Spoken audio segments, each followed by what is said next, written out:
It means that they've understood the power of civic movements, not just street movements, but the power of ordinary people being able to act together. And so how can you prevent that from happening? I mean, essentially, you can prevent it by keeping people divided, keeping people apathetic, persuading them to stay home, persuading them that politics isn't worth being involved in.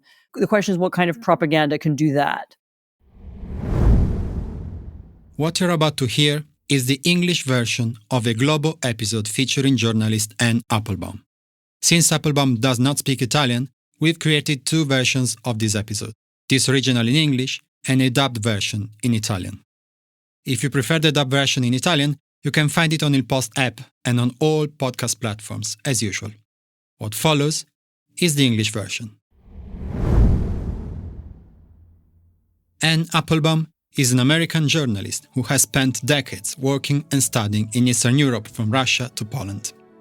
A Pulitzer Prize winner and a columnist for The Atlantic, she is widely regarded as one of the world's leading experts on democracy and autocracy. Her work explores how democracies fall into crisis, how autocracies rise to replace them, and how they can ultimately be defeated. Applebaum recently published a new book titled Autocracy Inc., which in Italian has been translated as Autocrazie and published by Mondadori. The book examines how major autocracies like Russia, China, Iran, and Venezuela have learned to cooperate like corporations. They provide each other with economic aid, expertise, and mutual support, working together to reinforce their regimes. This dynamic is playing out across the globe. In Ukraine, Russia is backed by China and North Korea. In Venezuela and Belarus, support from fellow autocracies is virtually the only thing keeping their dictators in power. The opposite is also true. When autocracies fail to assist each other, regimes crumble. A recent example is Bashar al-Assad's government in Syria, which survived only as long as its allies, Russia and Iran, continued to prop it up. In this conversation with Anne Applebaum, we'll talk about how autocracies have evolved into a mutual support network, how democracies can fight back the rules of Russia, China, and disinformation, and what Donald Trump might do in the near future.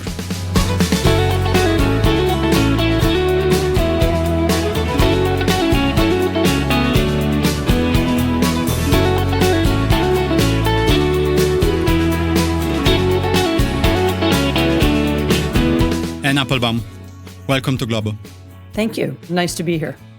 One of the key points of your book, Autocracies Inc., Autocrazie in Italian, is that autocracies, from Russia to Venezuela, Iran, and China, have become a network. They support each other and come to each other's aid when one of them is in danger.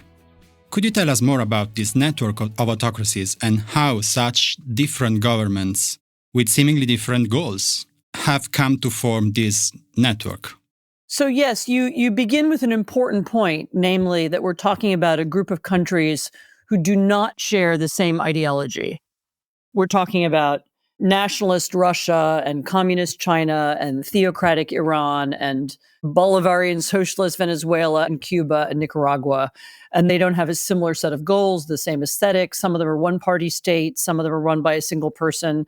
Iran is a religious dictatorship. So they're all very different. But they've come to find that in a few areas, they have a lot in common. So all of them share certain kinds of financial interests. They all use the network of offshore, anonymous accounting and banking that it was created by the Western democracies as a way to move money around the world. They all share a similar need to push back against liberal language and ideas, partly because this is the language of their own internal opposition. And they also have a similar goal, which is to essentially to make the world safe for dictatorship. They want to create a world in which the old language of the United Nations, of universal rights, of sovereignty of nations, that all of that is sacrificed. And instead we live in a world where the biggest countries can invade the smallest and nobody's behavior can be examined or questioned by anybody else. So they would like to be able to massacre their neighbors, but also to massacre their own people and not have it be a subject of international debate. So they have kind of financial and political and also a kind of informational things that they have in common, and they've begun to work together opportunistically. So when it suits them, they're not an alliance. They don't agree about everything.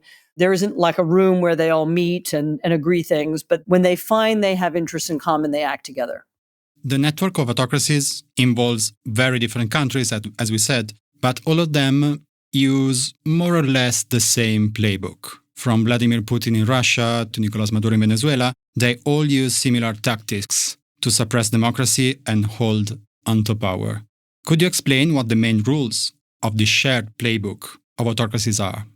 These are all countries where the leaders or ruling parties seek to rule without checks and balances, without independent courts, without any independent media, without any true opposition. They don't want to have anything standing in their way. And so, I mean, some of them have come to power in different ways, but almost all of them, on their path to power, made sure to dismantle independent courts, to undermine even the possibility of free media. And increasingly, they also now use similar tactics against opponents, not only repressing them or sometimes killing them, as dictators have always done, but also using modern tools. So the internet, online smear campaigns, to ruin people's reputations and also to make sure that the inspiration or the hope that they provided people with is destroyed as well. So it's very important for all of these regimes. Russia's kind of the leader in this, but to some degree, to make sure that ordinary people are not involved in politics. So they want to make people either afraid or nihilistic or apathetic. They want people to stay home. And they ensure that in different ways. Some, again, through fear and domination of the public sphere, but some of them do it, Russia's, again, is the best example here, do it through creating in public a kind of, sometimes it's called a fire hose of falsehood. So repeated lies, repeated, fantastical stories that can't be true and everybody knows couldn't be true are featured on public television, one after the other, in such a way that people eventually begin to say, I don't know what's true and what's false. I'd better stay home. And the lies are also, again, about potential leaders. They're almost always described as corrupt or as sexually degenerate. The attempt is always to make sure that nobody has any faith or hope in anything different. Increasingly, though, they've also begun to understand that it's not enough just to smear their own leaders at home. They also need to undermine these ideas wherever they are. And so you have, back in 2013, you have the Chinese Communist Party for the first time talking about the threats to themselves, the threats to the party, including Western constitutional democracy. For them, that's a threat to their form of rule. You have the Russians understanding from 2014 that the natural sympathy that young people in Ukraine, but also in Russia, feel for the ideals of the European Union, the instinct people have to fight against corruption and to promote transparency and accountability. Putin and the Russian regime understood that these things are threatening to them personally, and they began to think, right, well, we need to undermine those things where they come from. And began the program of promoting anti-democratic, extremist, separatist, far-right and far-left ideas inside European and North American democracies as a way of undermining them and undermining the credibility of those states. In a way, their internal program, which was to smear their opponents, eventually became a piece of foreign policy. I'd like to stay a little bit on the topic of cynicism and making people apathetic, because I found it particularly striking and it represents a shift from how autocracies operated in the past decades. Autocracies of the 20th century all had ideologies that claimed to elevate the people. The communist ideology, the anti-American ideology, even in a very distorted way, the Nazi ideology tried to give people something to believe in. But now modern autocracies take the opposite approach. The point is believing in nothing. The point is cynicism. What does it mean? It means that they've understood the power of civic movements, not just street movements, but the power of ordinary people being able to act together. And so how can you prevent that from happening? I mean, essentially, you can prevent it by keeping people divided, keeping people apathetic, persuading them to stay home, persuading them that politics isn't worth being involved in. The question is, what kind of propaganda can do that? And again, I don't want to, different in different countries, and there are some nuances here, and China's a little bit different from Russia and so on. But often it involves propaganda of, you want to confuse people, you want to make people think that there's change can't happen, change is hopeless. You want to destroy people's ideals. So you want to smear or undermine or blacken the names of other countries or other civilizations that people might hold up as an ideal. You want to convince people that there's nothing they can do. And then you have a passive population that won't overthrow you. I mean, to me, the success of this was clearest in recent years. If you remember the day that General Prigozhin, the head of the Wagner Group, marched through Russia. He marched into the city of Rostov, and then he started this march to Moscow. What was very striking was when he entered Rostov, I mean, here's a violent mercenary leader coming into the city, seemingly taking over institutions. And when he marched into Rostov, nobody stopped him, and no ordinary people didn't seem to mind him being there. And on the contrary, as the day went on, people brought bottled water and ice cream to the soldiers. They seemed to like having them there. They cheered them on. What looked like a kind of coup was welcomed by people who didn't seem to really mind whether one violent dictator was in charge of their society or another one. And that to me was evidence that in a way Putin had succeeded. I mean, he'd made people so apathetic that the arrival of a mercenary leader who said he wanted to march on Moscow didn't really bother them. But that's Putin's success, is that there's no ability to organize, or very little ability, I should say, because there's some, but there's a limited ability that Russians have to organize themselves internally in any way. All the institutions that could do it, even charitable institutions, even, NGOs, any kind of independent organization inside Russia is now either illegal or very, very limited. Does the fall of the Assad regime in Syria, which happened when the support of Russia and Iran faded, represent a defeat for the network of autocracies? And what consequences could it have? The collapse of the regime in Syria is indeed a major blow to the autocratic network, because it illustrates what is the one incontrovertible weakness of these states.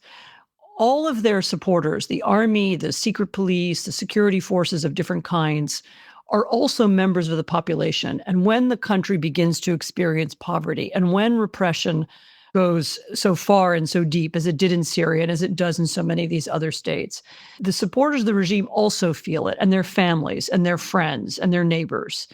And so the moment when they sense weakness, they sense that the backing the dictator has enjoyed won't continue, that he's not going to be able to protect them, maybe he's not going to be able to pay them. In the case of Syria, the Assad family stole an enormous amount of money while leaving the rest of the country impoverished. And of course, people knew that. But the moment of change, suddenly all of the support for the dictatorship disappeared. What's really interesting about the Syrian story is that once Aleppo fell to the rebel movement, the rebels then marched into Damascus with almost no opposition. They simply took the city, and Assad's people just melted away. And that is often how dictatorships fall, because the system is fragile. It depends on everybody's belief that the hierarchy will continue. And once it doesn't, then support can collapse very quickly. We talked about autocracies as a network. Sometimes in your book, you refer to autocracies as businesses. My question is, why are democracies unable or unwilling to form a network as strong as that of autocracies? We have alliances, obviously, like NATO and European Union, but democracies haven't been able to support each other with the same effectiveness as autocracies have in recent years. I don't know, actually. I mean, one would have to look at whether that's true or not. I think that the democratic alliances do work. The European Union does function. I mean, the Biden administration was able to galvanize democracies to support Ukraine, for example, against an illegal Russian invasion. Ukraine hadn't been armed before that. We've now had nearly 3 years. The Ukrainians have managed to defend themselves against what was supposed to be the second largest army in the world. So it's not as if it's only a story of failure. I mean, I think what democracies haven't been able to do is they haven't been able to create a convincing narrative And they haven't been able to hit the autocracies with the same kind of narrative warfare, informational warfare that the autocracies seem able to use against us. And I spoke for a minute ago about the sense of division and despair that people feel inside the democratic world. I mean, that's mostly actually, it comes from within our own societies, but it has been exacerbated by Russian propaganda. I mean, we know how it works. The Russians give some money and some amplification to extremist narratives. Those create a greater sense of dissonance and anger. They do it in almost every country in slightly different ways. They do it in Italy. You've had both the far right and the Five-Star Movement being interested or Russian curious at different points. In Spain, you had the Catalan separatists looking for a relationship with Russia as well. I mean, so it's the existing internal divisions have been exacerbated by Russia and China. We're speaking a few days after the first round of a Romanian election in which it turns out there was a huge covert campaign on TikTok funded by unknown sources designed to elect a guy who was both an anti-vax kind of health conspiracy theorist who also coincidentally happens to be very pro-Russian, and all those things have been possible. There's clearly a Russian or sometimes a Chinese or occasionally a Venezuelan or Iranian role. What we haven't been able to do is either fight that or find a way to create resilience to it or find a way to regulate social media so that we resist it, nor have we been able to hit back. So we don't have a similar program inside Russia or inside China or inside Iran. And so I think that's the piece of it that's been lacking. I mean, there was something that happened at the end of the Cold War where people said, right, well, now we have free markets in goods and we also have free markets in ideas. And if we just let ideas compete with each other, then the best ideas will win. But it turns out there isn't really a free market in ideas. I mean, there are algorithms that decide which ideas become most prominent or are seen most often. And that also involves money. You can also pump up and push and sell ideas. And, I don't think we really understood that. We didn't understand how we were going to fight it. And we never had a plan and we still don't. I have two questions about what you just said. The first one is, do you think we should hit back? Do you think we should use similar tactics to those employed by autocracies in order to oppose them? Just as a form of deterrence, yes. I mean, look what the Russians do inside Europe. Not only do they support extremist parties, not only do they do regular cyber attacks on all kinds of institutions, infrastructure, universities, all kinds of, the British Library, I mean, all kinds of institutions that they hit all the time. They also have a campaign of sabotage. So there have been a number of buildings that have burned across Europe, as well as murder. There have been murders in the UK, murders in Germany.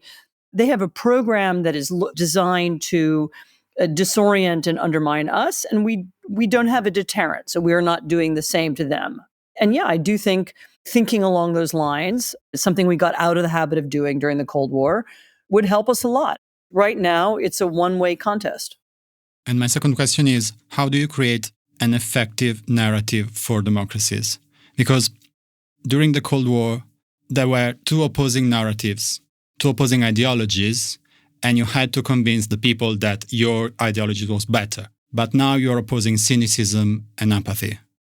I'm not going to be able to give you a formula, but within the democratic world, which includes not just Europe and the US, but also Asia and other countries, there are people who are willing to fight for their way of life and who are willing to continue to struggle to defend it. I mean, you just saw it happen again as we're speaking a few days after an attempted coup in South Korea that was blocked by members of parliament and also the public who found out what was happening in the middle of the night, went to the parliament, defended their democracy and fought back for it. You see that people are capable of doing that.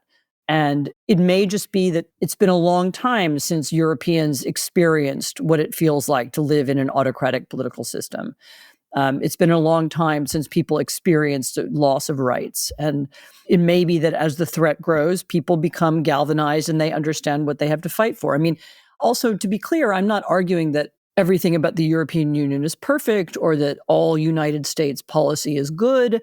But I do think that there are principles that our societies are built around, whether or not we always fulfill them, are objectively better than the principles that Russia and Chinese society are built around. They create more possibilities for creativity. They create more spheres of freedom. The idea of checks and balances mean that there's no single power, no single individual or single party that can dominate all political life and conversation. And I think those things are worth fighting for, and reminding people that that's what's at stake is part of what we should all be doing. It's what I try to do now all the time. An important part of your book is about how autocracies give each other economic help, because almost all the autocracies are also kleptocracies. And as you write, a key factor in the success of the kleptocracies is Western complicity. The fact that Russian billionaires can make bank accounts in London and buy properties in the Italian Riviera and so on. Can you explain how this works? Look, essentially there are two economies. There's the normal economy that probably you and I live in, and most people listening to this program live in. And that's the economy where you pay taxes. If you own a business, you obey regulations. Probably your name is on the business. It's owned in your name and you operate in your name, and the people who work for it know who they're working for. And in addition to that, alongside that economy, there's a separate economy, and we could call this the offshore economy, where people keep their money in offshore tax havens, where they don't pay taxes, where they own companies anonymously. These are called shell companies. They own property anonymously, whether it's in Italy or whether it's in Britain or whether it's in the south of France. And they are able to steal money from their own countries or through international organized crime, and to keep it in safety in places where there's rule of law, like the kinds of countries that we live in. And that second economy, that offshore economy, is one that used to be very small. It was a kind of fringe part of the real economy. Now it's very large. By some calculations, it now includes 10% of the world's GDP, maybe hidden somehow offshore. And just as a reminder, we created this economy through a legal system that enabled it, and we could just as easily end it.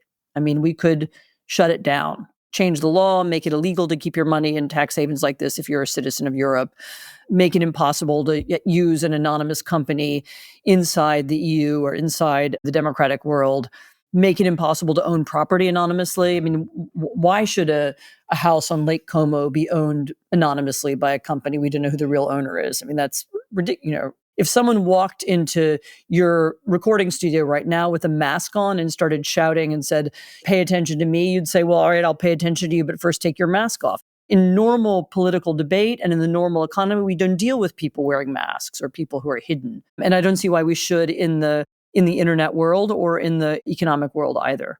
We could put that to an end.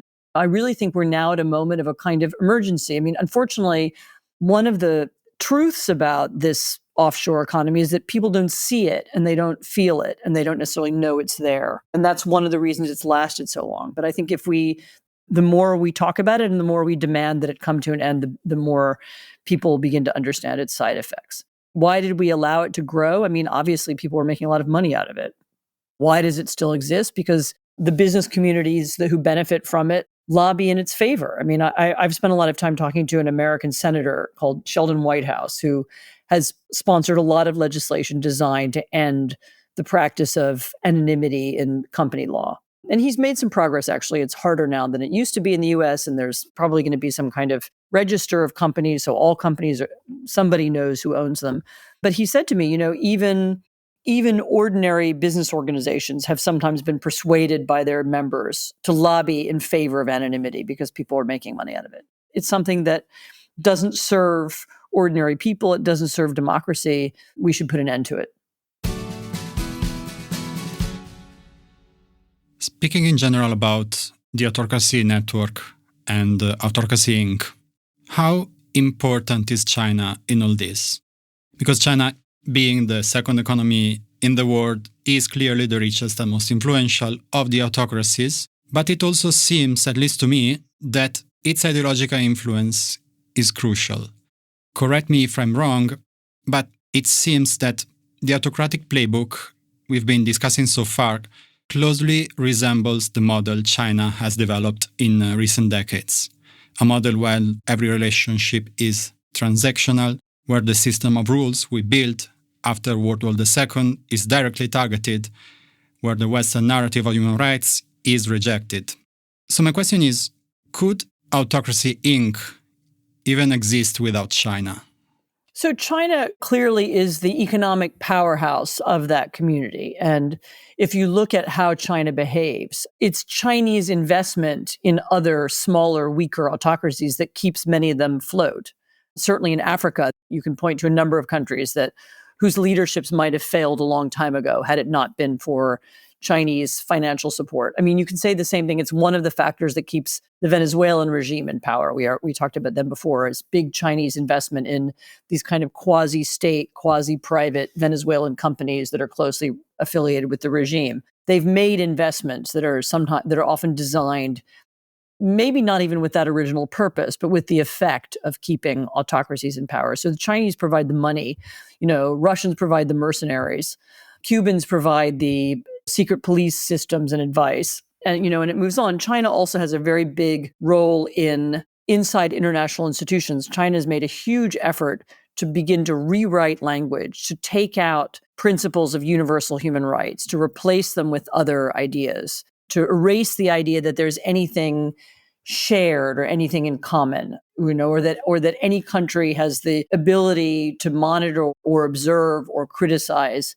anything done by any other country. And so the Chinese are very conscious of all that. They've put the UN and other international institutions really at the center of their foreign policy with the goal of rolling back human rights and rolling back this language of international law because it doesn't suit them. So, I do think China is very, very important. I mean, until recently, there were some big differences between Russia and China in that China was very much a status quo power that liked the international system as it existed and didn't want to disrupt it. I think there's now signs that they're beginning to join Russia, both in supporting their propaganda. They've, in effect, supported Russia's war in Ukraine, which, despite the fact that it's terribly disruptive to Europe, and Europe is one of China's big markets. And I also think it's become clear that the Chinese trade with Europe and with the US is not something that is politically neutral. For a long time, we've liked to imagine that trade is sort of business, and that goes on one side of the ledger, and it's totally separate from politics and strategy, which are done by different people. No, that's really not true. The Chinese use their investments, and they're quasi-private, quasi-state companies have sometimes make purchases or do deals that are of interest and matter to the Chinese state, whether it's collection of data, whether it's the ability to influence policy, or, here's an example. The Chinese, a few years back, bought a container port in Poland. And that was fine. That was just a business deal, right? Until the Ukraine war began.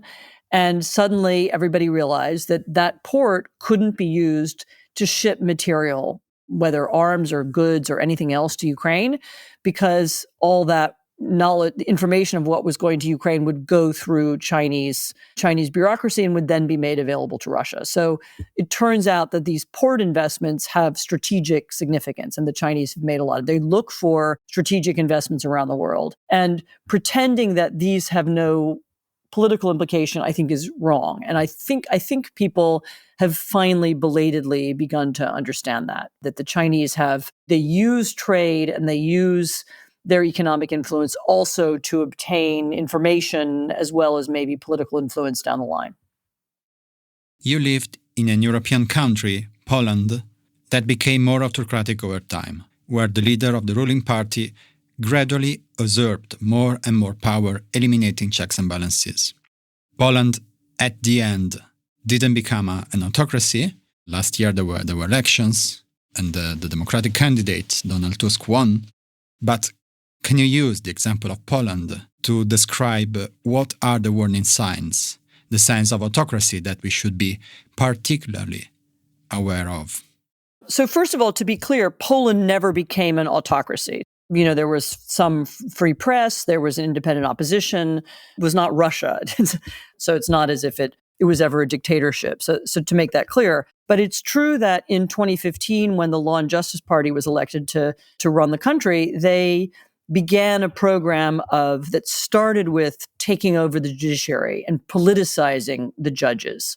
And politicizing judges always has two purposes. One, it means that in the positive sense, it means that you can get your laws that would otherwise be impossible to pass through the system, but it also meant that they were protected from corruption investigations and from any consequences. I mean, the changing the legal system, politicizing judges means that people in power find it much easier to steal. And actually, that was what happened in Poland pretty quickly. But there were other things that they did as well. They attacked civil servants. They replaced civil servants with people who worked for their party, with loyalists. They tried in various ways to weaken and undermine the free press. They didn't succeed in destroying all of it, but they made various attempts. They took over, basically destroyed the provincial press by using one of their oligarchs to buy it and therefore politicize it. They politicized the state media, made it, it's hard to even describe, I think, for people who don't speak Polish, but they made it into a really extreme kind of far-right organ that ran smear campaigns against opposition politicians. So they showed Donald Tusk, who's now, again, the prime minister, they showed him over and over and over again, hundreds and hundreds and hundreds of times, saying one phrase. He once gave a speech to a CDU Congress in which it was in English, and at the very end he said 3 or 4 words of German. Have a good Congress, for Europe and for Germany, something like that. And he used this expression, für Deutschland. And so Tusk was shown over and over and over again on state public television saying für Deutschland, für Deutschland, because he's supposedly German. And that kind of stuff, is borrowed, of course, from autocratic smear campaigns. And it has an effect. So one of the insights that I had from living through that here, I'm in Poland now, I still live here. One of the insights I had was that judicial reform is far enough away from people's lives that losing, when you're told the top courts in your country have been politicized, most people don't care. I mean, it's just too far away. It doesn't mean anything to you. It doesn't affect ordinary life. It's not very interesting. And there were a lot of they were able to go pretty far before creating any kind of backlash. In the first few years, they were very lucky economically. The country was doing well, having had a lot of investment and growth prior to that. And so people didn't feel immediately that something had changed. I mean, really it was only as they became more corrupt and people could see the corruption and they could see it even around them in small towns and in the countryside that there began to be a real backlash. So it took some time for people to understand why these things matter. Now that Donald Trump has won the elections in the US, do you think that the United States will become more autocratic or even an autocracy? So, I mean, I would say the same as with Poland. The United States is not going to become Russia. It's a very, very big country. It's a federal system. A lot of the legal system and a lot of the laws, rather, are decided at the state level. There's no national police as such. I mean, the police are controlled at the state level and local level. Schools are controlled at the state and local level. Many decisions, for example, about healthcare, about abortion, those are also controlled at the state or local level. So the president doesn't have the power to centralize the country. We don't have state media. And so in that sense, it's not going to look like Poland, even Poland, let alone Russia. It is true that Donald Trump has promised during the campaign, and maybe in his initial appointments seems like he's going to fulfill that promise, to politicize some pieces of the federal government, to turn the Department of Justice, instead of a branch defending the Constitution, to turn it into an organ that is explicitly designed to go after people who he thinks are his enemies. It's possible that will happen. He said he wants it to happen. I'm not interpreting, I'm quoting, or I'm just repeating what he said. It's possible that he'll do that. He's also talked about his political opponents using very extreme language. He talks about them as vermin or as enemies of the state or so on, using that kind of almost 1930s language. So he's used that language, and he now seems interested in appointing people who will carry that out. He's also expressed a lot of dislike for American institutions that opposed him last time, including, for example, the intelligence community, the NSA or the CIA, the FBI. And he's named people, at least for the moment, who, if they were really to run those institutions, might well dismantle them or disable them or change them, or either make them useless or change them in ways that would be detrimental to American security. I can't promise that he'll do that, but he's hinted in his language and using his appointments that that's what he wants to do. So I think those are the areas to look at in terms of threats. I mean, the threat isn't that the United States becomes the Soviet Union. The threat is that the United States, that some of the state institutions, the legal system, the security apparatus begin to break down or begin to malfunction in some ways. And that, of course, has implications not just for Americans, but for the whole world. Do you have one warning sign in particular? One thing that when it happens, you say, okay, now I'm really worried about the democracy in the US? Wait and see what they do. The moment when Donald Trump launches investigations of innocent people whom he doesn't like Liz Cheney or Fiona Hill, or people who were testified against him in the past, or people who refused to accept that the 2020 election was won by Joe Biden. If he becomes obsessively interested in those kinds of prosecutions, that's a warning sign. When we see these warning signs happening, what should we do? Well, I mean, it depends who we is. Certainly, Europeans need to think about their own safety and their own security and how they will defend themselves from the autocratic world, regardless of what happens in the United States. That's both military defense. It's also thinking about what kinds of social media do you want having influence inside Europe. TikTok is a Chinese-owned operation that probably functions to collect data on ordinary people. Is that good for Europe? Is it useful to you? Is it helpful to European politics and security? Time to ask yourselves those questions, because there's no point turning to the United States as a leader on those issues. It's just not going to be. That's not what Americans are going to be interested in for the next 4 years.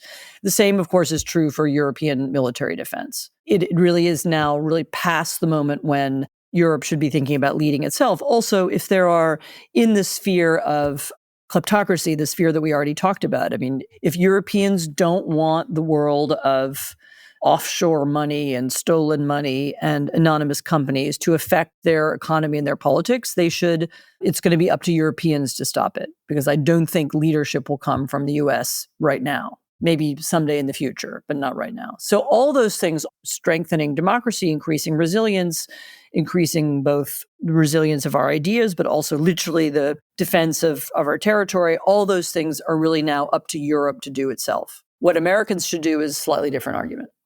What should they do? Americans should organize. People should participate in community politics. They should remember that elections aren't won every 4 years, but they're won through campaigns that are conducted, the rest of the time. There's sort of different lessons depending on what part of the country you live in or what political party you belong to. But remember that we lived for a very long period of time. We were very, very lucky. We lived in an era when politics didn't really matter that much. And people kind of took democracy for granted. It was considered inevitable. Liberal democracy will inevitably win, and we'll keep it because we won the battle of history and history's over. That was always wrong. That was always smug. It was always dangerous. And understanding that democracy has always been challenged. Every democracy in human history has been challenged. Most of them have not succeeded. And remembering that democracy can always fail is quite useful. And so everybody has a role to play, and everybody needs to stay involved. Before we get to the recommendations, a quick reminder that you can reach us at globo@ilpost.it. Also, don't forget to download Il Post's app and share this podcast with anyone you think might enjoy it. And now, Anne Applebaum, my last question is 3 recommendations for the listeners. Yep, I have 3 recommendations. One of them is a book by a woman called Brooke Harrington, and the book is called Offshore. The full title is Offshore: Stealth, Wealth, and the New Colonialism. And this is a woman she's a sociologist who spent many years training to work in the world of offshore finance. And so she actually did the training and she traveled all over the world, and she's written a really good book explaining how it works. And for those of you who don't know how it works, and I think that's probably most people, it's a really good book to read. That's the first thing. The second thing is I would recommend really almost any book by Olga Tokarczuk, who is Poland's Nobel Prize winner. But in particular, she's written a new one. It's called Impuzjan in Polish. an impulsion in English. It's sort of rewrite of the Magic Mountain, if you remember that story. That there's people in a sanatorium and they discuss things, but it's rewritten for modern times. It's a great novel if you want something to read over Christmas. And then I know this one is a little self-serving. That is just in the last summer, in the run-up to the U.S. election, I made a podcast with a colleague of mine called Peter Pomerantsev, and it's a little bit different from the topic of my book, but it's related to some of the things we've been discussing. It's called Autocracy in America. And it's a 5-part podcast. I don't think it's that hard to listen to. It's free. You can find it on the Atlantic website, but also on Spotify and Apple Podcasts and so on. And if you're a fluent English speaker, it'll explain to you a lot of the background of what's going on in the United States. And so I recommend that too. Anne Applebaum, thank you. Thank you very much.